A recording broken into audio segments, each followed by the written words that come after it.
Olá pessoal, sejam bem-vindos à nossa 13ª aula da disciplina de Cálculo 1. Nessa aula, nós veremos os limites fundamentais que serão utilizados na resolução do limite de diversas funções. Veremos ainda as assíntotas horizontais e verticais que nos auxiliam no esboço de gráficos. Nós veremos a seguir os limites fundamentais que serão dados por 3 proposições. A primeira, nossa proposição 4, nos diz que o limite da função seno de x sobre x para x tendendo a zero é igual a 1. Então, nós tomaremos este limite como conhecido e utilizaremos ele na resolução de diversas outras funções.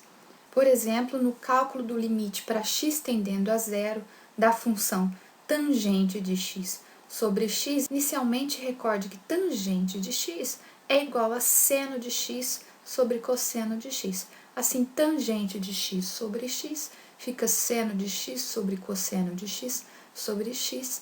Veja que x é a mesma coisa que x sobre 1, então nós vamos escrever isso invertendo o x. Então, fica seno de x sobre cosseno de x vezes 1 sobre x. Isso é seno de x sobre x vezes 1 sobre cosseno de x. Veja que aqui nós invertemos o x como cosseno de x, porque é uma multiplicação, e conforme nós falamos no conjunto dos números reais, a multiplicação é comutativa, ou seja, a vezes b é a mesma coisa que b vezes a, portanto a gente pode inverter. Então, nós escrevemos tangente de x sobre x como seno de x sobre x vezes 1 sobre cosseno de x. Então, voltando agora, no limite, nós temos que o limite da função tangente de x sobre x para x tendendo a zero pode ser escrito como limite para x tendendo a zero de seno de x sobre x vezes 1 sobre cosseno de x. Agora, recorde das propriedades que o limite do produto é igual ao produto dos limites, ou seja, nós podemos separar. Nós ficamos então com o limite do seno de x sobre x vezes o limite de 1 sobre cosseno de x para x tendendo a zero.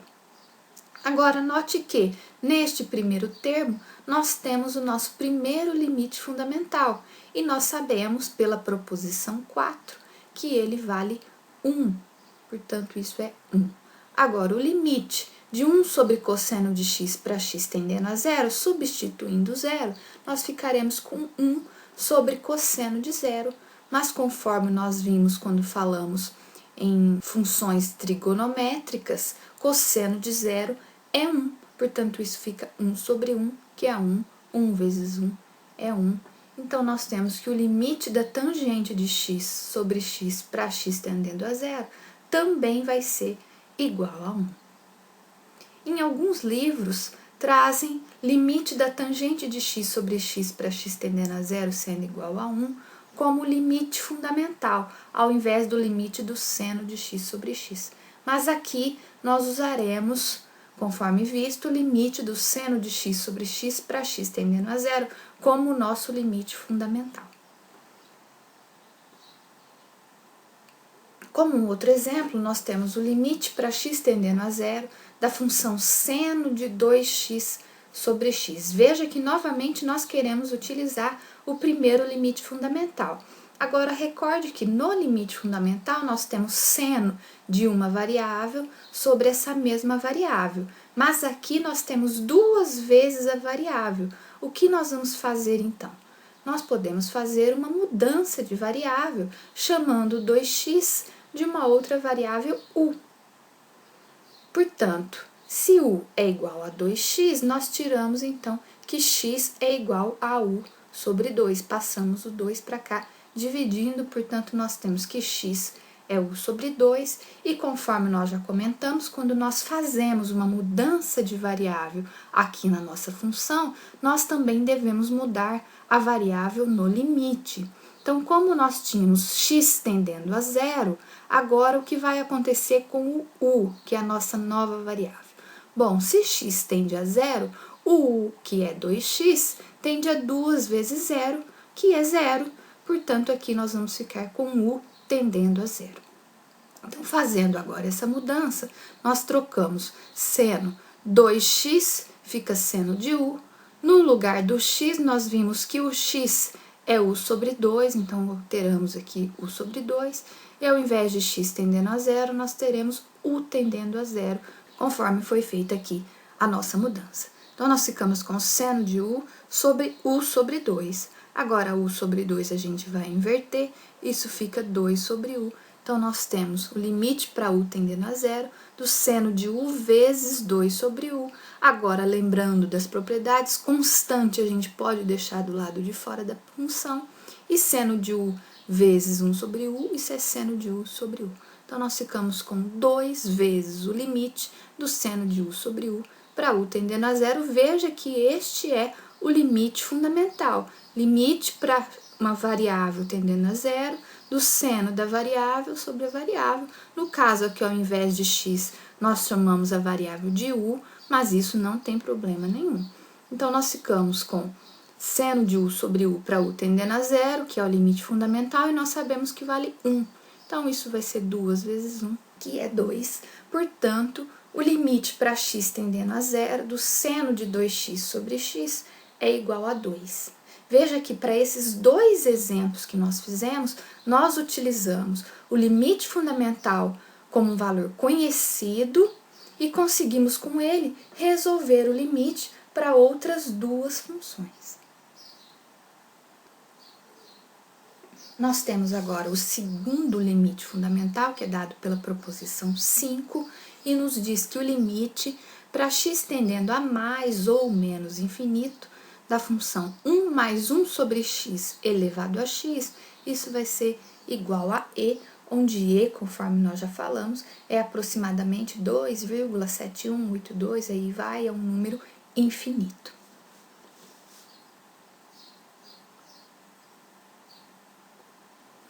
Como exemplo, nós vamos tomar o limite para x tendendo a zero da função 1 mais x elevado a 1 sobre x. Note que no limite fundamental, nós tínhamos x tendendo a mais ou menos infinito, e a nossa função era da forma 1 mais 1 sobre x elevado a x. Como é que nós podemos reescrever essa função de forma que ela esteja no formato do segundo limite fundamental?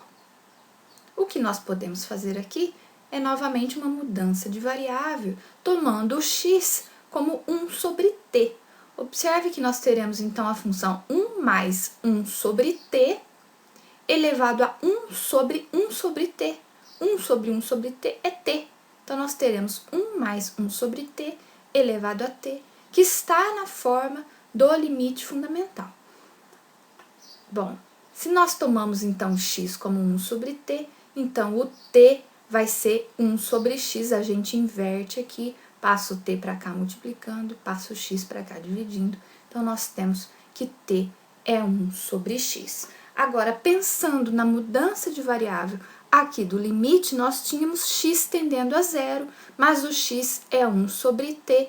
Agora, recorde quando nós falamos em limites infinitos que para x tendendo a zero pela direita, uma função deste tipo vai ter o t tendendo a mais infinito. E para x tendendo a zero pela esquerda, o t vai estar tendendo a menos infinito. Então, nós não olharemos diretamente para x tendendo a zero, porque neste caso nós temos que os limites laterais são diferentes. Então, nós olharemos para x tendendo a zero pela direita e para x tendendo a zero pela esquerda. Bom, para o limite, então, para x tendendo a zero pela direita da função, fazendo a mudança de variável proposta, nós ficaremos com 1 mais 1 sobre t elevado a t, para t tendendo a mais infinito. Veja que este é o limite fundamental, portanto, ele é igual a e. Agora, analogamente, para x tendendo a zero pela esquerda, nós teremos o limite de 1 mais 1 sobre t elevado a t, mas recorde que o limite fundamental é para t tendendo a mais ou menos infinito, portanto, este também vale e, portanto, nós chegamos que os limites laterais são iguais E com isso nós temos que o limite para x tendendo a zero também vai ser igual, ou seja, o limite para x tendendo a zero de 1 mais x elevado a 1 sobre x também será igual a i. Veja que nós tínhamos então uma função escrita em uma outra forma, mas nós conseguimos reescrevê-la de forma a usar o segundo limite fundamental. Como próximo exemplo, nós temos o limite para t tendendo a zero da função ln de 1 mais t elevado a 1 sobre t. Agora, pela proposição 3, lá da aula 10, onde nós falamos as propriedades de limite, recorde que o limite do ln de uma função é dado pelo ln do limite, ou seja, nós podemos colocar o ln do lado de fora, então nós temos que isso é o ln do limite de 1 mais t elevado a 1 sobre t para t tendendo a zero. Agora, note que este é exatamente o item anterior que nós calculamos do exemplo. E isso nós chegamos que é igual a e. Portanto, nós temos que isso é ln de e. Agora, recorde das propriedades de logaritmos que o log de uma a na base a é sempre igual a 1, porque a elevado a 1 é igual a a. Agora, veja que o ln é o log na base e. Então, aqui nós temos log de e na base e. Portanto, isso é igual a 1. Observe que nós poderíamos ter escrito esta função de uma outra forma, recordando as propriedades de logaritmo, ou seja, ln de 1 mais t elevado a 1 sobre t, recordando as propriedades, uma potência pode vir multiplicando, então nós teríamos 1 sobre t ln de 1 mais t ou ln de 1 mais t sobre t. Então, este exemplo poderia ser dado dessa forma, mas como nós queríamos usar o item anterior, o que nós teríamos que fazer é essa transformação contrária, como vale a igualdade, tanto faz se nós estamos desta forma e escrevemos dessa, ou se estamos dessa e escrevemos dessa.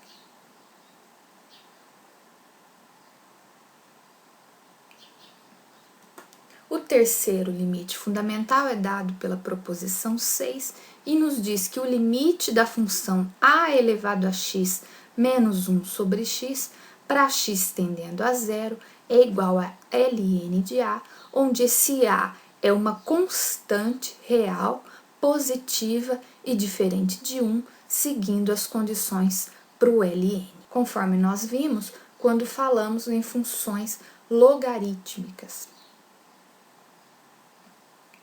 Como exemplo, nós temos o limite para x tendendo a zero da função a elevado a x menos b elevado a x sobre x. Veja que o nosso limite fundamental é algo da forma a elevado a x menos 1 sobre x. Então, o que nós faremos é tentar reescrever esta função de forma que aqui apareça menos 1. Observe que se nós colocarmos o b elevado a x em evidência, nós podemos reescrever esta função como b elevado a x, que multiplica, aqui nós vamos dividir cada um desses termos por b elevado a x, porque nós estamos colocando o b elevado a x aqui do lado de fora multiplicando. Então, nós ficamos com a elevado a x sobre b elevado a x, menos b elevado a x sobre b elevado a x é 1. Note que distribuindo esse b elevado a x, nós voltamos aqui na nossa função original, ficamos com b elevado a x vezes a elevado a x sobre b elevado a x, o b elevado a x cancela, nós ficamos com a elevado a x, menos b elevado a x vezes 1, b elevado a x. Então, nós não alteramos a nossa função, nós só escrevemos de uma outra forma. Agora, veja que a elevado a x sobre b elevado a x pode ser escrito como a sobre b elevado a x. Então, nós temos que a elevado a x menos b elevado a x sobre x pode ser escrito como b elevado a x que multiplica a sobre b elevado a x menos 1 sobre x. Note que aqui a sobre b, como a e b são constantes, A sobre B também é uma constante. Então, nós caímos aqui na forma do terceiro limite fundamental, que é uma constante elevado a x menos 1 sobre x. Então, agora nós voltamos no nosso limite e temos, então, que o limite de a elevado a x menos b elevado a x sobre x para x tendendo a zero vai ser igual ao limite para x tendendo a zero de b elevado a x, que multiplica a sobre b elevado a x menos 1 sobre x. Agora, limite do produto pode ser escrito como produto dos limites, então nós vamos separar, ficamos com o limite da função b elevado a x para x tendendo a zero, vezes o limite de a sobre b elevado a x menos 1 sobre x para x tendendo a zero. Veja que aqui nós temos o terceiro limite fundamental, sendo a sobre b, a nossa constante. Recorde que o limite fundamental, que estava na forma a elevado a x menos 1 sobre x para x tendendo a zero, segundo a nossa última proposição, é igual a ln de a. Portanto, se nós temos agora que a constante é a sobre b, esse limite será igual a ln de a sobre b. Agora, limite de b elevado a x para x tendendo a zero, como b é uma constante, isso será b elevado a zero, e b elevado a zero é igual a 1 para qualquer b. Então, nós ficamos com 1 vezes ln de a sobre b, isso é ln de a sobre b. Seguindo as propriedades de logaritmos, isso pode ainda ser escrito como ln de a menos ln de b. Portanto, nós chegamos que o limite para x tendendo a zero de a elevado a x menos b elevado a x sobre x é igual a ln de a menos ln de b. Note que nós usamos, então, para resolver o limite desta função, o terceiro limite fundamental.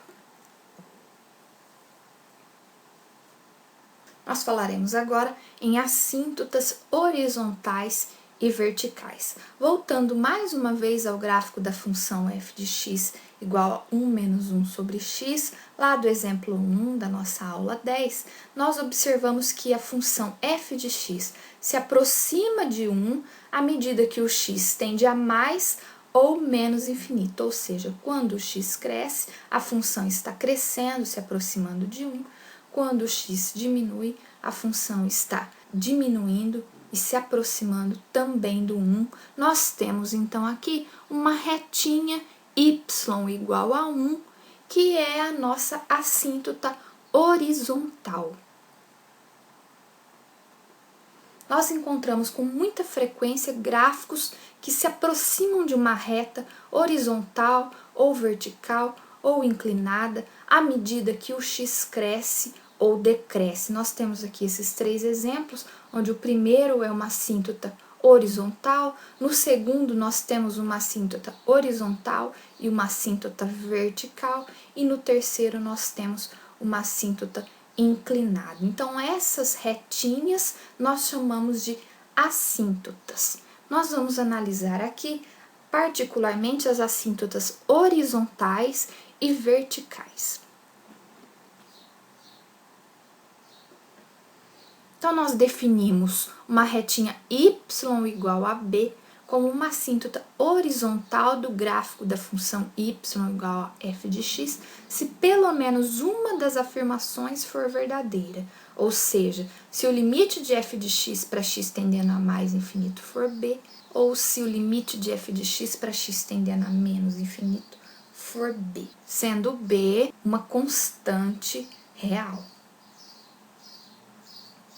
Então, por exemplo, a retinha y igual a zero é uma assíntota horizontal do gráfico da função e elevado a menos x² sobre 2, como nós podemos observar aqui na representação gráfica, e de fato nós temos que o limite desta função para x tendendo a mais ou menos infinito, que é então o limite da função e elevado a menos x² sobre 2. Observe que nós temos aqui um menos, então nós podemos inverter essa função e ela pode ser escrita como 1 sobre e elevado a x² sobre 2. O limite, então, para x tendendo a mais ou menos infinito, nós vamos ficar com 1 sobre uma coisa que está tendendo a infinito. Recorde da aula que nós falamos sobre limites no infinito, que 1 sobre algo que está tendendo a infinito, isso vai para zero. Portanto, nós temos as duas condições satisfeitas, que é para o limite de x tendendo a mais ou menos infinito. Não necessariamente precisavam ser satisfeitas as duas, bastasse que o limite para x tendendo a mais ou menos infinito fosse igual a zero. Então, com isso, nós verificamos a definição, ou seja, a retinha y igual a zero é uma assíntota horizontal para essa nossa função. Observe que quando nós estamos, então, procurando quem são as assíntotas horizontais, o que nós faremos? Nós vamos calcular o limite desta função para x tendendo a mais ou menos infinito.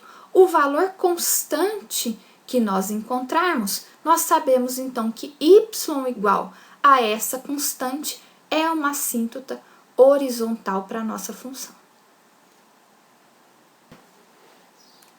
Nós definimos agora uma assíntota vertical como uma retinha x igual a do gráfico da função y igual a f de x, se pelo menos uma das seguintes afirmações for verdadeira. Ou seja, se o limite para x tendendo a à direita ou à esquerda for igual a mais ou menos infinito. Então, por exemplo, a retinha x igual a menos 2 é uma assíntota vertical do gráfico da função f de x igual a 1 sobre x mais 2 ao quadrado. Observe que o menos 2 não faz parte do domínio dessa função, porque quando nós substituímos x igual a menos 2, nós temos zero aqui no denominador. Portanto, o menos 2 não faz parte do domínio desta função, mas nós podemos observar que quando x tende a menos 2 pela direita ou pela esquerda, a nossa função está tendendo a mais infinito. Então, de fato, a nossa definição é satisfeita, ou seja, nós temos que o limite para x tendendo a menos 2 pela direita, que é então o limite da função 1 sobre x mais 2 ao quadrado, para x tendendo a menos 2, nós ficamos com 1 sobre algo que está tendendo a zero por valores positivos, porque aqui nós temos uma potência par, e potência par nós teremos sempre valores positivos. Portanto, isso é igual a mais infinito, assim como o limite para x tendendo a menos 2 pela esquerda, onde nós temos a função 1 sobre x mais 2 ao quadrado, novamente 1 sobre algo que está tendendo a zero por valores positivos, por causa da nossa potência par. Então, isso também é igual a mais infinito. Portanto, a nossa definição está sendo satisfeita e nós temos a nossa retinha x igual a menos 2 como uma assíntota vertical. Note que encontrar assíntotas horizontais é geralmente mais simples do que encontrar assíntotas verticais. Por quê? Porque para encontrar uma assíntota horizontal, basta aplicar o limite na nossa função para x tendendo a mais ou menos infinito. O valor constante que nós encontrarmos, nós sabemos que a retinha y igual a essa constante é uma assíntota horizontal.